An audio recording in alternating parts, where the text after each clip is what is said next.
অধিকাংশ মানুষই জানে না রোদে দেওয়া ছাড়া কিন্তু বড়ইয়ের আচার তৈরি করা যায়। আজ শেয়ার করব রোদে দেওয়ার ঝামেলা ছাড়া কিভাবে কাঁচা পাকা বড়ই দিয়ে আচার তৈরি করবেন। যারা আমার মতো আচার খেতে খুবই পছন্দ করেন তাদের জন্য আমার আজকের রেসিপি। খুবই ঘরে থাকা কাঁচা পাকা বড়ই দিয়ে ঝটপট আচার বানিয়ে নিতে পারবেন, আবার সেই আচার সারা বছর জুড়ে সংরক্ষণ করেও খেতে পারবেন।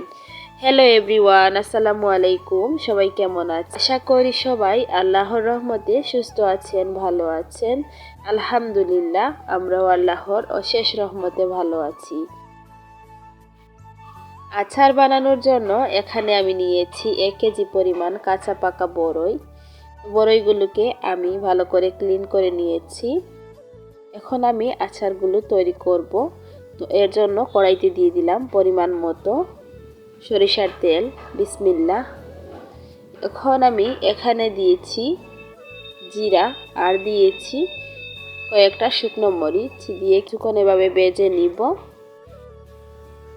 তারপর আমি এখানে দিয়ে দিলাম কয়েকটা রসুন, আমি কুচি করে নিয়েছি, তো রসুন দিয়ে দিলাম। রসুনটা দিয়ে আবারও কিছুক্ষণ এভাবে ভেজে নিব। রসুনটা যখন কালার চেঞ্জ হয়ে আসবে তখন আমি এর মধ্যে আগে থেকে ক্লিন করে ধুয়ে রাখা কাঁচা পাকা বড়ইগুলো দিয়ে দিব। এভাবে যদি কাঁচা পাকা বড়ই দিয়ে কখনো আচার তৈরি করে না খেয়ে থাকেন তাহলে একবার হলেও ট্রাই করে দেখবেন।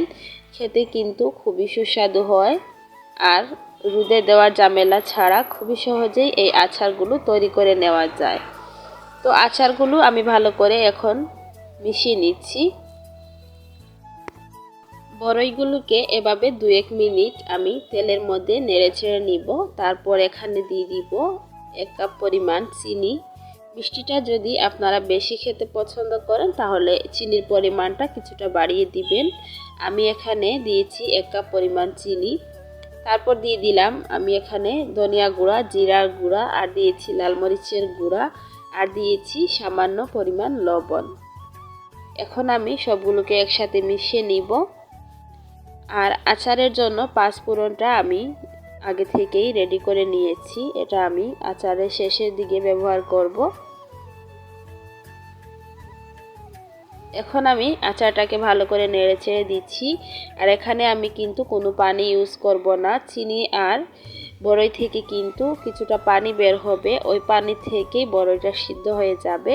এখন আমি ঢাকনা দিয়ে ঢেকে 5 মিনিট এভাবে রান্না করব।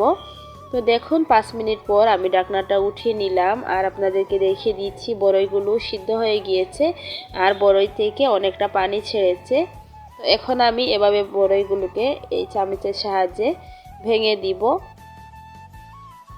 আর যেহেতু কাঁচা পাকা বড়ই দিয়ে আমি আচারটা তৈরি করছি, এর জন্য আচারটা অনেকটাই আঠালো হবে। তো দেখুন আমি এভাবে নেড়ে ছেড়ে আচারগুলোকে মিশিয়ে নিব আর বড়ইগুলোকে ভালো করে গুটে নিব। ভিডিওর এই পর্যন্ত এসে যারা একটি লাইক দিতে ভুলে গিয়েছেন, অনুরোধ করব একটি লাইক দিয়ে সম্পূর্ণ ভিডিওটি কন্টিনিউ করবেন। আর আমার চ্যানেলে যদি নতুন হয়ে থাকেন, আমার ভিডিও যদি আপনাদের কাছে ভালো লাগে তাহলে প্লিজ আমার চ্যানেলটিকে সাবস্ক্রাইব করে পাশে থাকা বেল আইকনটি অলে প্রেস করে রাখবেন। এতে করে আমি নতুন কোনো ভিডিও আপলোড করার সাথে সাথে নোটিফিকেশন আপনাদের কাছে পৌঁছে যাবে। কথা বলতে বলতে আমি বড়ইগুলোকে ভালো করে ভেঙে নিয়েছি। আর দেখুন বড়ইগুলো ভেঙে নেওয়ার পর এরকম আঠালো হয়ে গিয়েছে। এখন আমি নামানোর আগে দিয়ে দিব 5 ফোড়ন, আগে থেকে ভেজে গুঁড়া করে নিয়েছিলাম।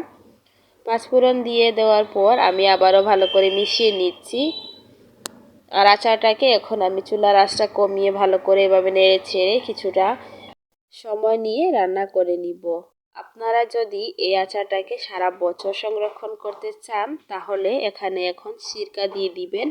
আমি এটাকে কয়েকদিন রেখে খাবো, এর জন্য কোনো সিরকা ইউজ করিনি। তো দেখুন আচারটা কতটা লোভনীয় হয়েছে। তো এই ছিল আমার আজকে বড়ই আচারের রেসিপি। আপনাদের কাছে কেমন লাগলো প্লিজ কমেন্ট করে জানাবেন।